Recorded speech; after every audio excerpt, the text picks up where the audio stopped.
जूनागढ़ के नंदीपुर गांव में एक सेठ रहा करते थे, जिनके परिवार में उनकी पत्नी और 2 जुड़वा बेटियां थीं, माया और छाया।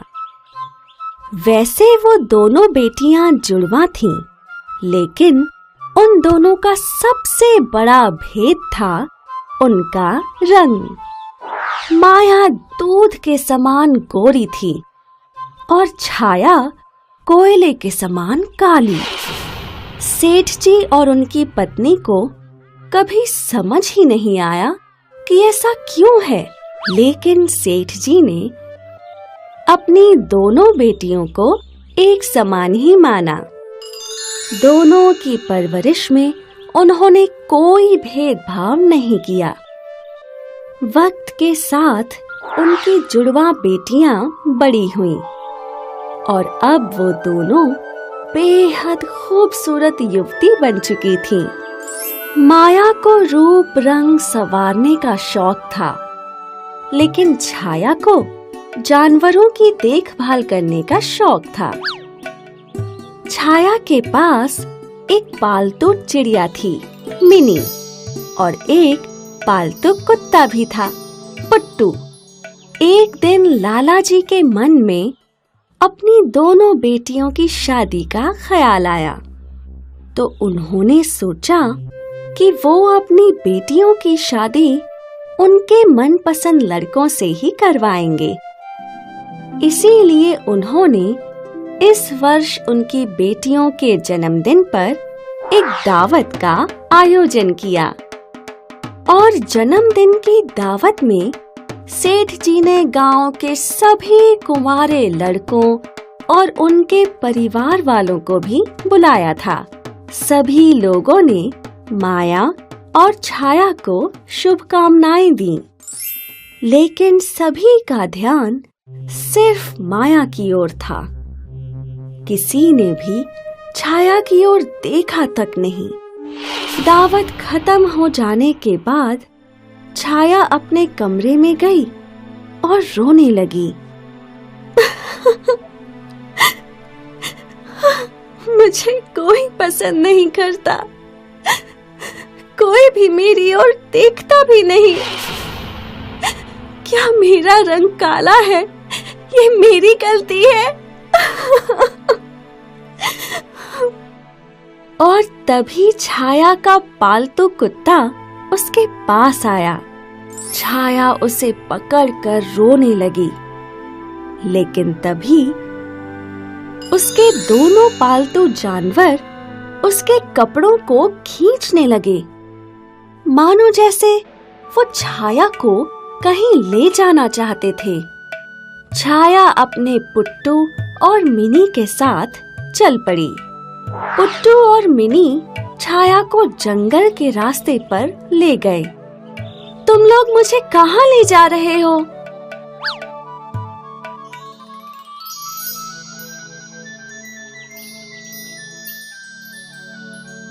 ये क्या है? एक जादुई दरवाजा? छाया अकेले उस दरवाजे के भीतर गई।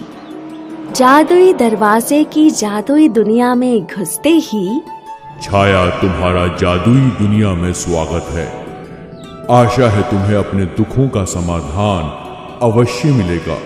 छाया आगे बढ़ी और इस जादुई दुनिया में उसे एक हिरण दिखा जो एक जाल में फंसा था। अरे ये क्या? तुम तो फंस गए हो। रुको, मैं तुम्हें अभी आजाद करती हूँ। छाया ने हिरण को आजाद किया। धन्यवाद, तुम बहुत अच्छी हो। हाँ, तुम बोल सकते हो? हाँ, अब तुम आगे बढ़ो। वो हिरण वहाँ से गायब हो गया और छाया आगे बढ़ने लगी। आगे छाया को एक हंस दिखा, जिसकी चोंच पर रस्सी लिपटी हुई थी और वो फड़फड़ा रहा था। छाया उसके पास गई और उसने वो रस्सी खोल दी। धन्यवाद छाया, अब तुम आगे बढ़ो। छाया और आगे बढ़ी और वहां उसे एक सूखा पेड़ दिखा। अरे रे रे, ये पेड़ तो बिल्कुल सूख गया है। मुझे इसके लिए पानी लाना चाहिए।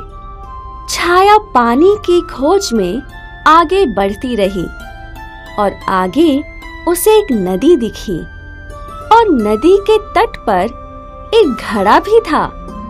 छाया ने घड़े में नदी का पानी भर लिया और वो उस सूखे पेड़ के पास लौटी।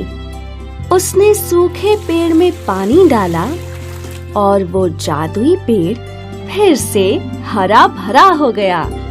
छाया, तुम बहुत अच्छी हो। तुमने सभी की मदद की।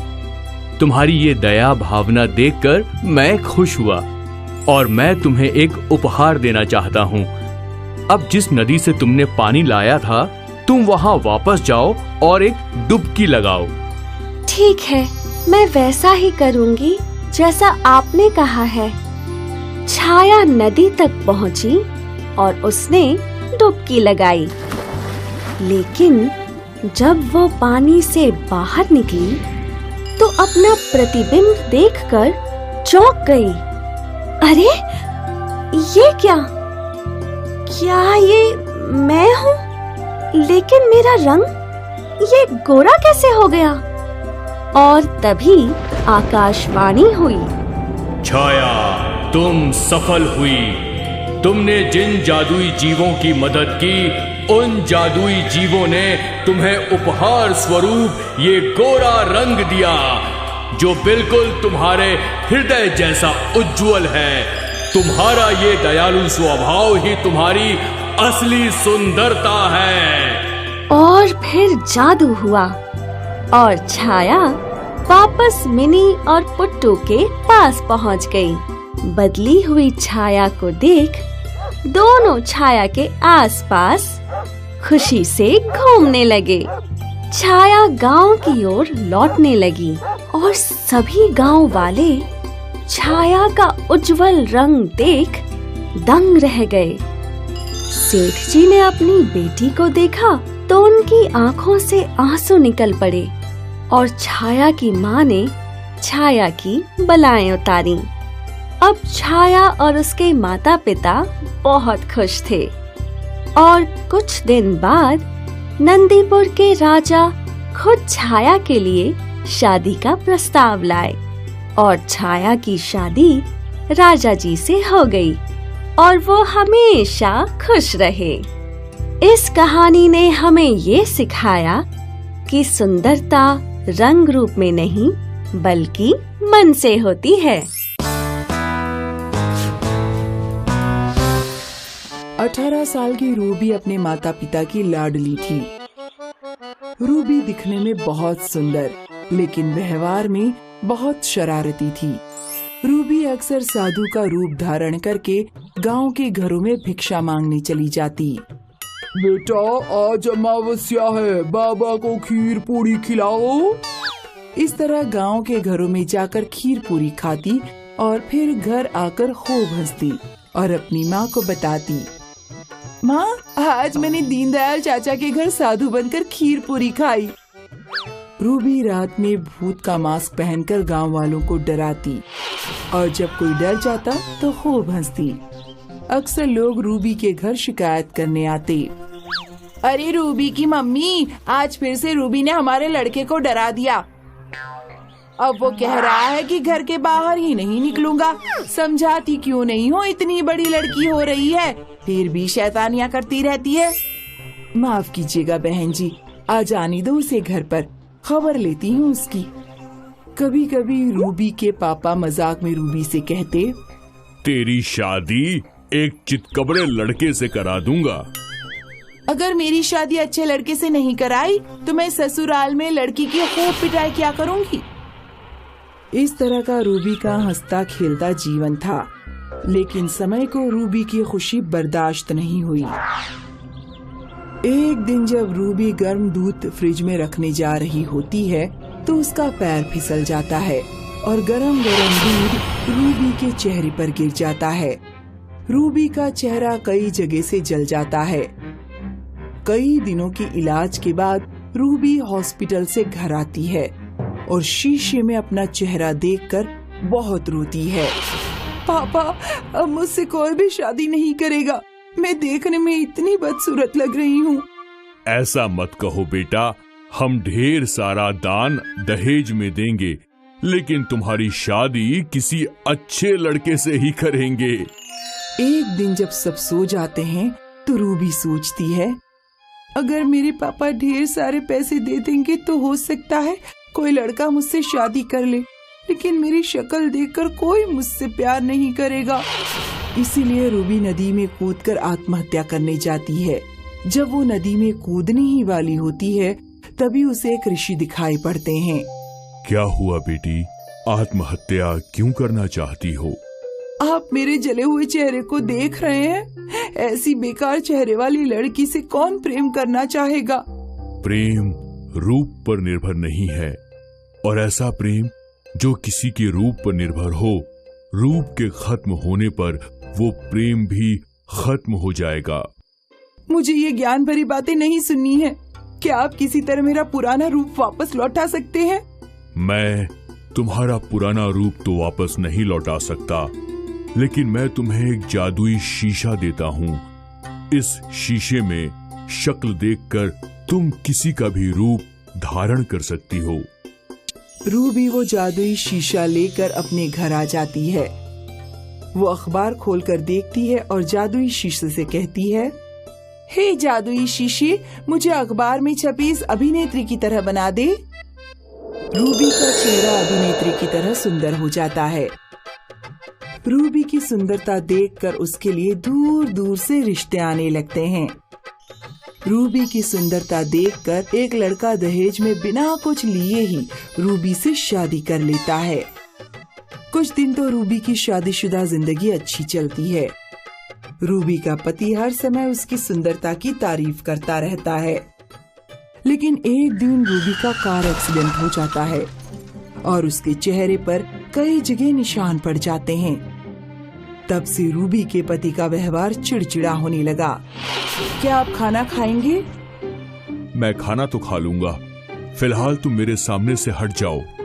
अगले दिन वो फिर से जादुई शीशे की सहायता से अपना चेहरा सुंदर बना लेती है। रूबी का सुंदर चेहरा देखकर रूबी के पति का व्यवहार फिर से अच्छा हो जाता है। चलो रूबी, आज कोई फिल्म देखने चलते हैं। रूबी की शादीशुदा जिंदगी फिर से अच्छी चलने लगती है, लेकिन कुछ दिनों बाद रूबी को साइनस नाम की एक बीमारी हो जाती है, जिससे उसके चेहरे पर काले निशान पड़ जाते हैं। रूबी के पति का व्यवहार फिर से खराब होने लगता है। अरे, मैंने तो इतनी सुंदर लड़की से शादी की थी, तुम्हारे चेहरे पर तो कैसे अजीब से निशान पड़ने लगे। अब तुम अलग कमरे में सोया करो। रूबी उस दिन बहुत रोती है और उसे ऋषि की वो बात याद आती है, जो प्रेम किसी के रूप पर निर्भर है, रूप के खत्म होने पर वो प्रेम भी खत्म हो जाएगा। रूबी जादुई शीशे में देखकर अपना पुराना जला हुआ चेहरा वापस मांग लेती है। फिर वो नदी के पास उन्हीं ऋषि के पास जाती है और कहती है, बाबा, आज मैं आपकी बात समझ गई और मैंने जादुई शीशे से अपना पुराना असली रूप वापस मांग लिया है। आप ये शीशा वापस रख लीजिए। अब अगर कोई मुझे मेरे असली रूप में ही प्यार करता है तो ठीक है, वरना मैं अकेली ही रहूंगी।